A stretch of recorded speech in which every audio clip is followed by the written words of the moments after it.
따뜻한 햇살과 모든 것이 무르익는 여름에 시원한 바람과 같은 주님의 교회의 매일 말씀 묵상에 오신 여러분들을 환영합니다. 네, 매일 말씀 묵상 오늘 우리에게 주시는 하나님 말씀은 사도행전 22장 27절부터 30절까지 말씀입니다. 사도행전 22장 27절부터 30절까지 말씀 한 목소리로 합독하겠습니다. 시작. 천부장이 와서 바울에게 말하되 내가 로마 시민이냐 내게 말하라 이르되 그러하다. 천부장이 대답하되 나는 돈을 많이 들여 이 시민권을 얻었노라. 바울이 이르되 나는 나면서부터라 하니 신문하려던 사람들이 곧 그에게서 물러가고 천부장도 그가 로마 시민인 줄 알고 또 그 결박한 것 때문에 두려워하니라. 이튿날 천부장은 유대인들이 무슨 일로 그를 고발하는지 진상을 알고자 하여 그 결박을 풀고 명하여 제사장들과 온 공회를 모으고 바울을 데리고 내려가서 그들 앞에 세우니라. 아멘. 2009년도에 유학을 와서 UT에서 공부를 마치던 그 해에 전혀 예상치도 못하게 하나님께서는 저를 당신의 종으로 불러주셨습니다. 막상 하나님의 종으로 부르심을 받고 나니까 마음속에 좀 여러 가지 근심이 생겼었는데요. 그 중에 제 마음을 가장 힘들게 했던 한 가지 근심은 뭐였냐면 지금까지 공부해온 시간들이 너무 아깝다라는 생각이었습니다. 생각해보면 여러분 그렇지 않겠습니까? 한국에서도 음악을 공부하면서 학사도 공부하고 석사도 공부하고 유학까지 와서는 이 음악 공부를 마지막까지 다 마친 상태에서 하나님께서 종으로 부르시다니 참 하나님도 얄밉다라는 생각이 들더라고요. 좀 더 일찍 불러주셨으면 더 포기하기 쉬웠을 텐데 지금은 이제 와서 이것을 포기하기가 참 쉽지 않다라는 생각이 제 마음을 몹시 괴롭혔습니다. 그래서 제가 당시 하나님께 이렇게 불만 섞인 어조로 기도했었습니다. 하나님, 이왕 부르실 거면 진작에나 부르시지 왜 이제 부르셔서 제가 공부한 노래도 더 이상 못하게 만드십니까? 라고 그랬더니 하나님께서 제 마음속에 한 가지 감동을 주셨었는데 어떤 감동을 주셨냐 하니까 나는 너에게 노래를 그만두라고 한 적이 없단다 라는 마음의 감동을 주셨습니다. 그때는 그 말이 무슨 말씀인지 도무지 이해할 수가 없었습니다. 그리고는 끝내 당신의 종으로 부르시기를 포기하지 않으셨던 하나님의 열심으로 저는 모든 것을 내려두고 그 부르심에 순종하게 되었더랬죠. 그리고 사역자의 길로 들어서서 살아가면서 난 너에게 노래를 그만두라고 한 일이 없단다 하는 하나님의 감동이 무엇인지 점차 깨닫게 되었습니다. 저는 노래를 그만두었는데도 불구하고 계속해서 노래를 부르고 있더라고요. 이전에는 세상 음악에만 심취해서 노래를 해왔던 제가 사역자가 된 이후로는 찬양을 부르면서 오히려 노래 공부를 할 때보다 더 많이 노래하고 있는 제 모습을 발견했습니다.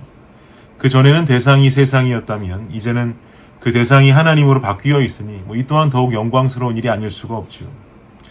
이번에도 캄보디아 단기 선교를 가서 얼마나 많이도 우리 선교사님께서 노래를 시키셨는지 찬양하고 다니면서 심지어 선교 4일차 때 제가 현지 교회에서 특송을 드리던 도중에 목이 쉬어버렸습니다. 이제야 저는 나는 너에게 노래를 그만두라고 한 일이 없단다 라고 주신 제 마음에 하나님의 감동이 모두 이해가 되고 있습니다. 우리는 저마다 하나님께서 주신 환경과 또 달란트들이 분명히 있습니다. 저마다 또 다른 환경과 달란트들이 주어지죠. 어떤 작은 환경, 또 사소한 달란트라도 하나님께서 우리에게 허락해 주신 것이기 때문에 주님께서는 그것을 다른 곳이 아닌 당신을 위해서 사용하기 원하십니다. 오늘 본문 속의 바울의 모습만 보아도 그렇습니다. 오늘 본문 속의 바울은 위기 속에 처해 있습니다. 바울은 3차 전도 여행을 마치고 예루살렘으로 들어옵니다. 그런데 예루살렘에서는 이미 바울에 대한 좋지 않은 소문이 퍼지고 있었습니다. 그것은 바울이 가르치기를 할례도 주지 말고 유대 사람의 풍속도 지키지 말고 모세의 율법을 배척해라라고 가르친다는 이야기를 유대인들이 들었기 때문입니다. 이러한 소식으로 인해서 율법의 열성적인 유대인들은 분노에 차서 바울을 잡아 죽이고자 했습니다.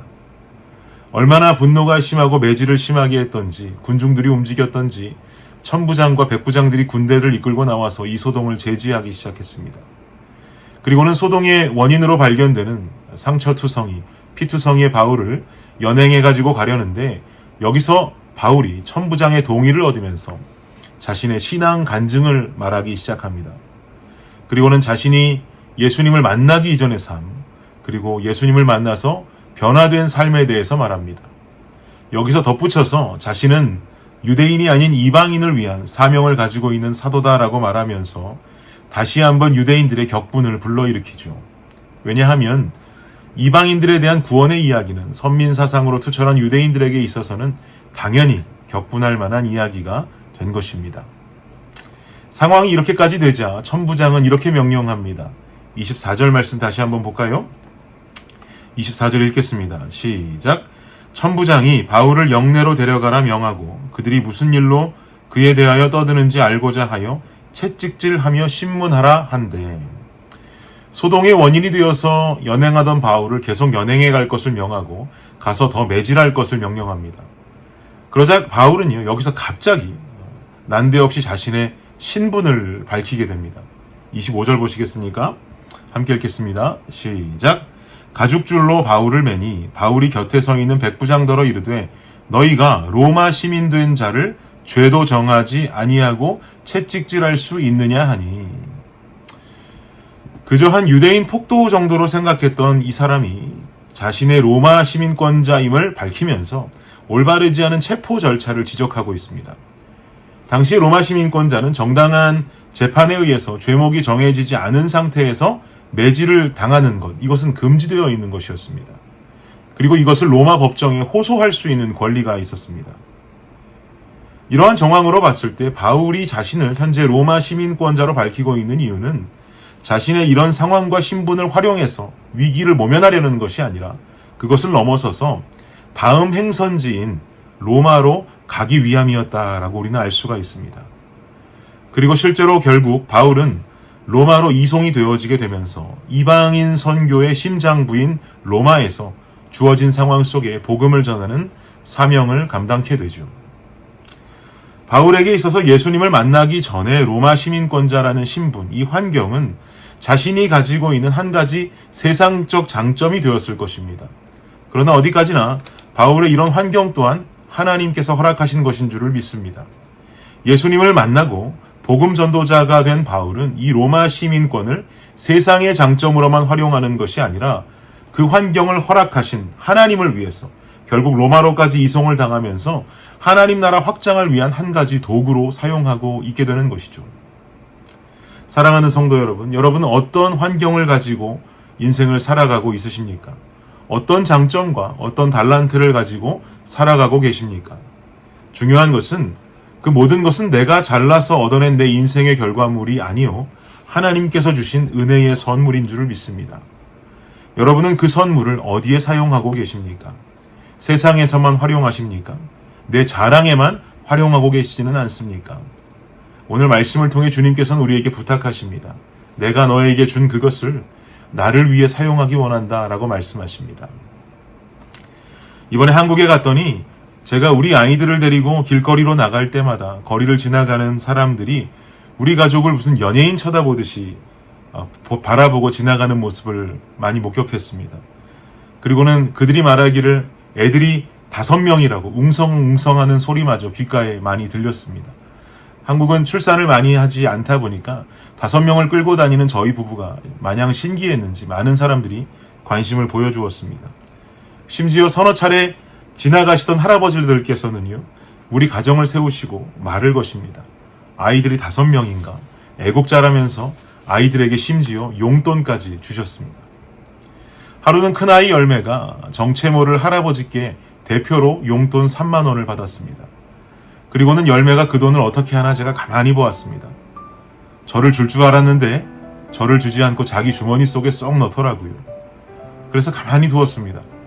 그 돈을 주머니 속에 쏙 넣은 그 돈을 어디에 쓰는지 제가 보고 싶었습니다. 그리고는 오후에 들른 키즈 카페에서 열매가 동생들을 다 매점으로 모으더니 그 앞에서 할아버지께서 주신 그 돈으로 아이스크림을 사주겠다면서 아이들에게 아이스크림을 고르라고 말하더라고요. 그리고는 아이들만 사주는 것이 아니라 저한테 돌아서더니 아빠도 먹고 싶은 걸 하나 고르라고 말합니다. 엄마도 먹고 싶은 걸 하나 고르라고. 할아버지가 주신 돈을 가족 먹고 싶은 거 사주는 데 쓰겠다라고 말하더라고요. 제 마음이 참 좋았습니다. 누군가가 주신 돈을 자신만 욕심있게 가지고 자신만을 위해서 사용하는 것이 아니라 사랑하는 동생들과 또 사랑하는 엄마 아빠 원하는 것을 사주려고 하는 그 마음이 순수하고 이뻐서 잘했다라고 칭찬해 주었습니다. 하나님께서 주신 선물, 우리 혼자 사용하고 세상에서 인정받는 욕심 있는 수단으로 사용하고 끝나서는 절대로 안 될 것입니다. 하나님의 나라를 위해서 하나님이 원하시는 곳에서 사용할 수 있는 성도가 되어야 합니다. 오늘 말씀을 묵상하시면서 내게 주신 하나님의 선물이 과연 무엇이고 주님께서 주신 환경과 달란트가 무엇이고 또 그것을 하나님 나라를 위해 또 하나님을 위해 어떻게 사용할지를 고민하며 살아가시는 여러분과 제 하루가 되시기를 예수 그리스도 이름으로 축복합니다. 기도하겠습니다. 주님 감사합니다. 우리가 잘나서 얻은 것이 아니요 우리의 환경과 우리가 가지고 있는 사소한 달란트라도 주님 허락하시기에 받은 선물인 줄을 믿습니다. 더 이상 이것을 내 인생, 나만을 위해 이기적으로 욕심에 차 살아가는 것이 아니라 그것을 가지고 하나님의 나라를 위해 섬기고 봉사하는 데 사용하며 살아갈 수 있는 우리가 될 수 있도록 역사하여 주시옵소서. 예수님의 이름으로 기도드립니다. 아멘. 네, 수요일의 기도 제목으로 기도하겠습니다. 첫 번째, 교육부 및 청년 사역을 위해서 기도해 주십시오. 영아, 유아, 초등, 중고등부 교회 학교를 통해 어릴 때부터 복음을 만날 수 있도록 대학부 청년부 EM 사역을 통해서 영적 부흥이 일어나도록. 두 번째는요, 구역 예배 위해서 기도해 주십시오. 구역장들이 예배를 성령 충만함으로 인도하도록 구역장들이 섬김을 통해 각 개인이 은혜와 복을 받도록 기도해 주시기 바랍니다. 마지막으로 선교사님들을 위해서 기도하실 때 네팔의 윤성철 선교사님, 터키의 하상욱 선교사님, 캄보디아의 빈태국 선교사님의 사역을 위해서 함께 기도해 주시기를 바랍니다.